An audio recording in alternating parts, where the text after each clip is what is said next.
Here's how to make honey mustard sauce for your chicken wings when you cook at home.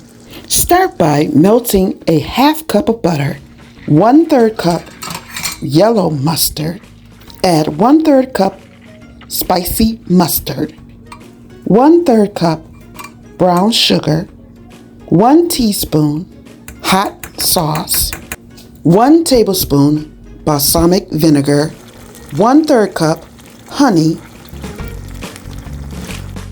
Let it simmer down. Cook the chicken how you prefer. Frying chicken creates a crispy exterior while keeping the meat juicy inside. Air frying chicken offers a healthier alternative to traditional frying. It produces a crispy texture similar to frying but uses less oil, reducing the overall fat content.